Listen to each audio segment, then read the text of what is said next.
PM Modi 72 साल के हो गए हैं। अपने जन्मदिन पर उन्होंने देश को चितों की सौगात दी। नामीबिया से भारत लाए गए चितों को प्रधानमंत्री नरेंद्र मोदी ने मध्य प्रदेश के कूनो नेशनल पार्क में बॉक्स खोलकर 3 चितों को क्वारंटीन बारे में छोड़ा है और बाद में मोदी ने इसकी तस्वीरें भी ली हैं।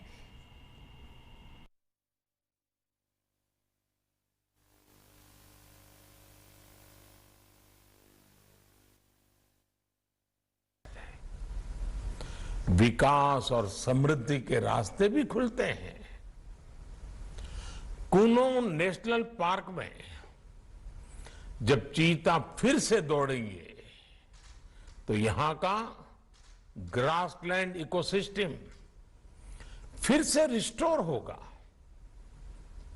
बायोडायवर्सिटी और बढ़ेगी। आने वाले दिनों में यहां इको टूरिज्म भी बढ़ेगा, यहां विकास की नई संभावनाएं जन्म लेगी, रोजगार के अवसर बढ़ेंगे।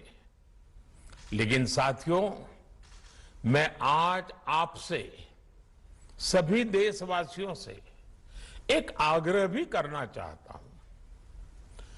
कूनो नेशनल पार्क में छोड़े गए चीतों को देखने के लिए देशवासियों को कुछ महीने का धैर्य दिखाना होगा, इंतजार करना होगा, सहयोग करना होगा। आज ये चीते मेहमान बनकर आए हैं, इस क्षेत्र से अनजान है।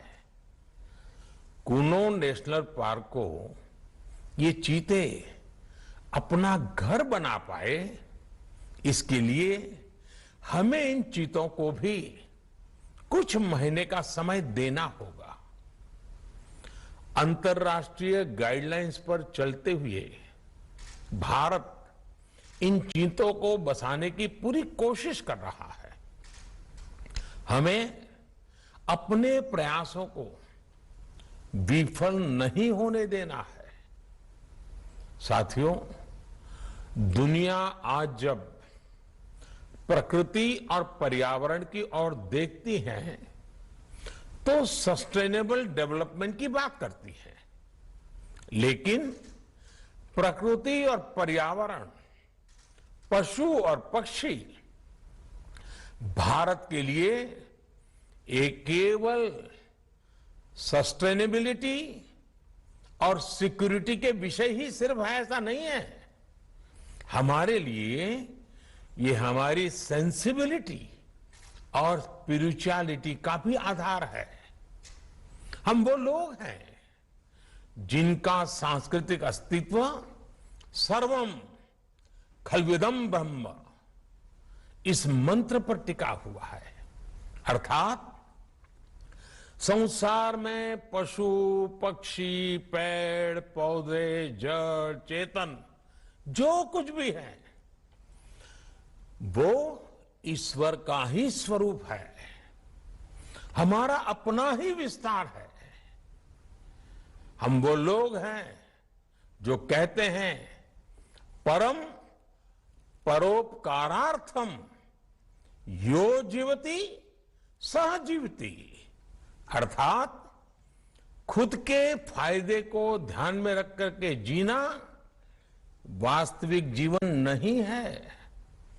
वास्तविक जीवन वो जीता है जो परोपकार के लिए जीता है। इसलिए हम जब खुद भोजन करते हैं उसके पहले पशु पक्षियों के लिए अन्न निकालते हैं। हमारे आसपास रहने वाले छोटे से छोटे जीव की भी चिंता करना हमें सिखाया जाता है, बचपन से सिखाया जाता है। हमारे संस्कार ऐसे हैं कि कहीं अकारण किसी जीव का जीवन चला जाए तो हम अपराध बोध से भर जाते हैं। फिर किसी पूरी जीव जाति का अस्तित्व ही अगर हमारी वजह से मिट जाए, ये हमें कैसे स्वीकार हो सकता है? आप सोचिए, हमारे यहां कितने ही बच्चों को ये पता तक नहीं होता है कि जिस चीता के बारे में सुनकर वो बड़े हो रहे हैं वो उनके देश में से पिछली शताब्दी में ही लुप्त हो चुके हैं। आज अफ्रीका के कुछ देशों में और ईरान में चीता पाए जाते हैं, लेकिन भारत का नाम उस लिस्ट से बहुत पहले हटा दिया गया था। आने वाले वर्षों में बच्चों को इस विडंबना से नहीं गुजरना पड़ेगा। मुझे विश्वास है वो चीता को अपने ही देश में कूनो नेशनल पार्क में दौड़ता देख पाएंगे। चीता के जरिए आज हमारे जंगल और जीवन उसका एक बड़ा शून्य भर रहा है।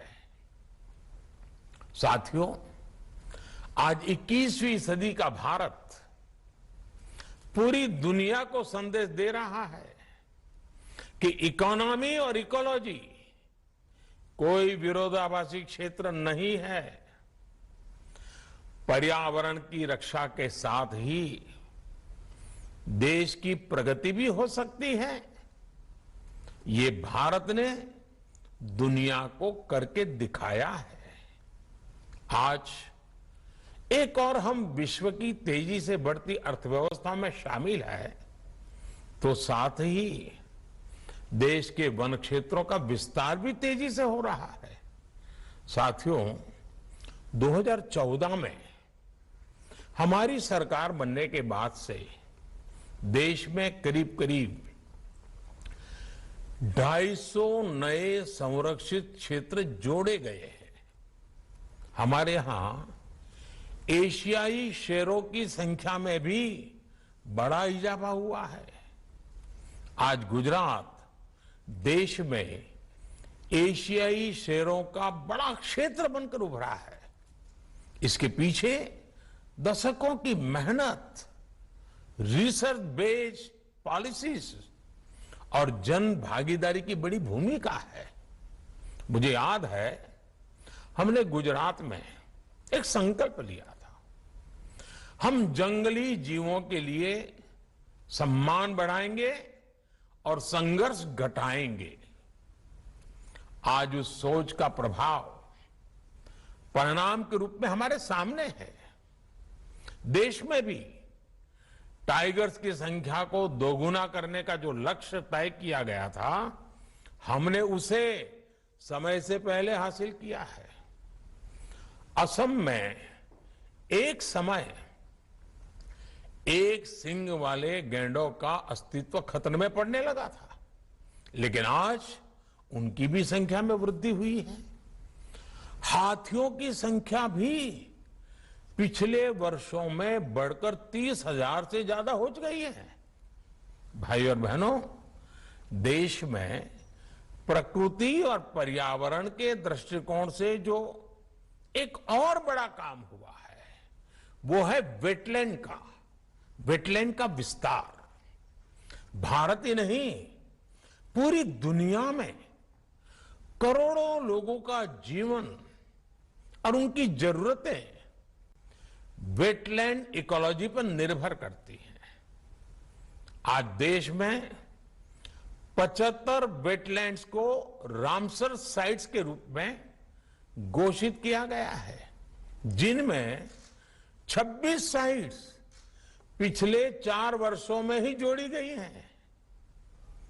देश के इन प्रयासों का प्रभाव आने वाली सदियों तक दिखेगा और प्रगति के नए पथ प्रशस्त करेगा।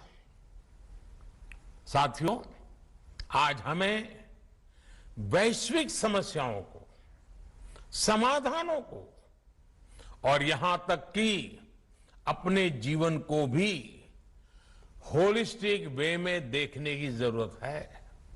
इसलिए आज भारत ने विश्व के ये LIFE, लाइफ यानी लाइफस्टाइल फॉर द एनवायरमेंट जैसा जीवन मंत्र दिया है। आज इंटरनेशनल सोलर अलायंस जैसे प्रयासों के द्वारा भारत दुनिया को एक मंच दे रहा है, एक दृष्टि दे रहा है।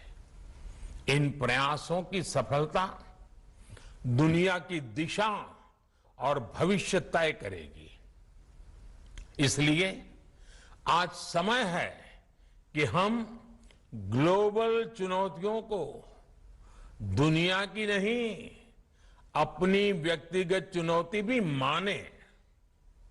हमारे जीवन में एक छोटा सा बदलाव पूरी पृथ्वी के भविष्य के लिए एक आधार बन सकता है।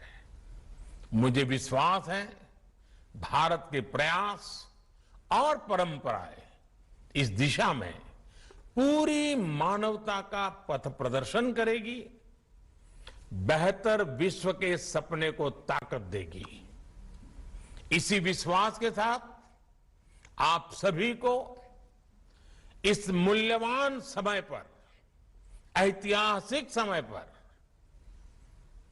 बहुत बहुत धन्यवाद देता हूं, बहुत बहुत बधाई देता हूं।